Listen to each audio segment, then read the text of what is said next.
অর্থাৎ আমরা নৈতিক শক্তি নিয়ে এই সরকারকে সমর্থন দিয়ে ভবিষ্যতে এই জাতীয় মেরুদণ্ডকে গ্রেফতার করতে হবে এই দাবি জানাচ্ছি।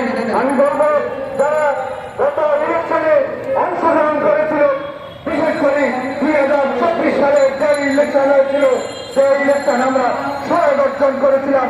কিছু শুধু তাদের ব্যক্তিগত সাক্ষাৎকারের জন্য এই ইলেকশনে অংশগ্রহণ করেছিল। তাদের মধ্যে অনেককে গ্রেপ্তার করা হয়েছিল। তারা নির্দিষ্টভাবে ওই সরকারের প্রসার, ওই সরকারকে ক্ষমতা আনার জন্য তারা তখন আমাদের চোখ ত্যাগ করে অনেকে ওই সরকারকে